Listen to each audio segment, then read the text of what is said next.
While I was streaming Frontier Unlocked the other night, there was one question that kept popping up over and over again. Will the Jurassic World Rebirth dinosaurs be in Jurassic World Evolution 3 at launch, or are they being saved for later? Now, Frontier hasn't confirmed anything yet, but I think if we look at all of the evidence, there's a strong case for just one of those outcomes. Let's break it down. First things first, what did the first two games do? Jurassic World Evolution released very slightly before Jurassic World Fallen Kingdom, and so didn't include the film's dinosaurs at launch. However, it took only 10 days for that to change, with update 1.3 adding 6 free dinosaurs to the game. What a world that was. Allosaurus, Baryonyx, Carnotaurus, Indoraptor, Stygimoloch and Sinoceratops all got added for free. Jurassic World Evolution 2 though was in a very different situation, releasing a whole 7 months before Jurassic World Dominion did, thanks to the latter's COVID era delays, a time that feels like a weird fever dream now in 2025. Evolution 2 would go on to release 2 paid DLCs based around Dominion, the Biosyn expansion and the Dominion Malta expansion. Both of these did cost moolah, but they were also much bigger than the Fallen Kingdom update, introducing not only new dinosaurs and body morphs, but new maps, campaign levels, building sets, and mechanics. 2 games, 2 different approaches. Jurassic World Evolution 3 is the first game to release after the film it's coinciding with, so it's got to take a whole new approach. But in the battle of paid DLC versus free update or inclusion, the more recent Evolution 2 clearly points to paid expansions. At the end of the day, the hint's in the name, that's where the money is. So that's me setting out my stall. And I'm not selling lemonade, I'm selling poorly justified dinosaur video game speculation. I don't think the Jurassic World Rebirth dinosaurs will be in the game at launch. But there are a few reasons to think that beyond the business direction we just talked about. First, the obvious one. There have been zero Rebirth-esque materials in any of the trailers or marketing so far. Now that might be just because the film isn't out yet, and we should expect that to change very soon, given the film is out in 5 days, if that's going to be the case. But right now there's been a clear focus on non-tropical environments. There's no Ile Saint-Hubert on the campaign map, and I'd argue that the new Din-focused campaign explicitly does not fit with Rebirth's tone or plot. Evolution 3's campaign is about the safe care of dinosaurs around the world, and, well, let's just say Jurassic World Rebirth is definitely not about that. Furthermore, Jurassic World Evolution 3 is launching with 86 species, including the deluxe edition content. Now, as we've already discussed, that means 38 species are being cut from Evolution 2. And let's be honest, it's probably in the low to mid 40s. There's got to be, I would suggest, 4 or 5 brand new species in the base game. But if Rebirth is included at launch, these cuts would be even more drastic than they already are.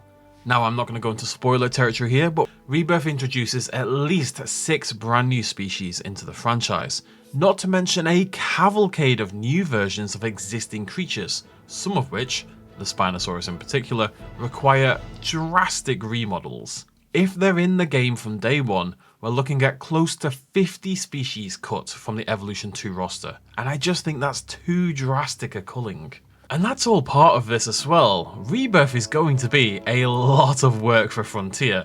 We're talking at least 1 new map, we're talking probably a new campaign mission dedicated to that map, a new building set, perhaps one with overgrown InGen buildings, perhaps one with those small temple-like buildings we've seen as well as several new unique to Rebirth structures in general. There's 6 new species and, by my count, at least 8 remodels or reskins of existing dinosaurs. The point is that even as a paid expansion pack, a Jurassic World Rebirth DLC, assuming they include everything, would be the biggest DLC the series has ever done.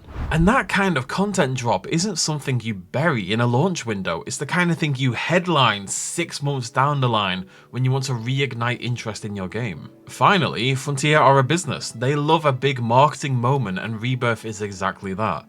Bundling it into the base game would undercut a golden opportunity to lure players back later with a flashy expansion pack. If we take a look at the Steam player charts from Evolution 2's lifespan, we can see this kind of thing in action. The biggest spike ever came with the Dominion Biosyn expansion.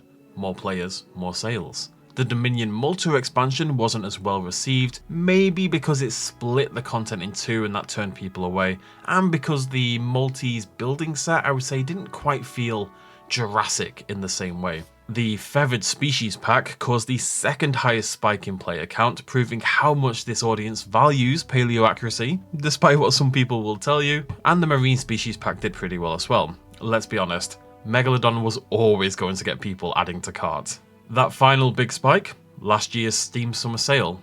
All told, I think given the weaker reception to Malta and the much more limited scope of Rebirth compared to Dominion, we're probably looking at a single self-contained DLC rather than a split two-part expansion.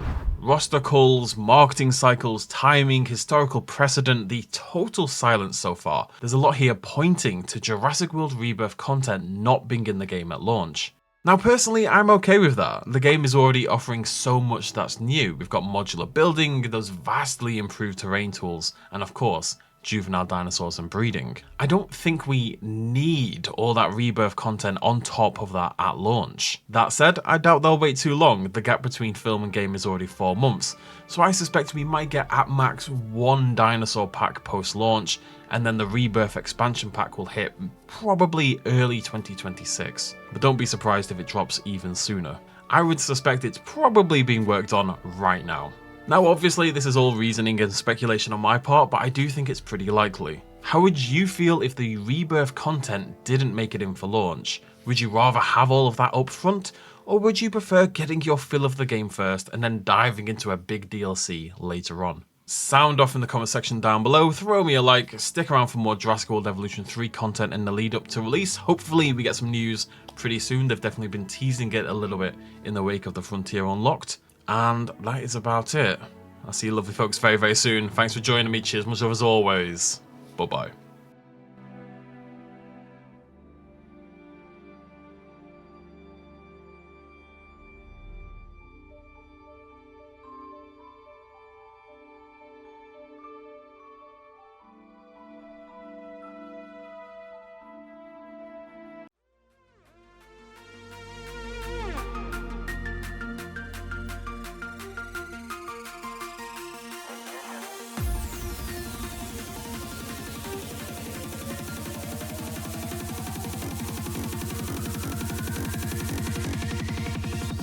Road.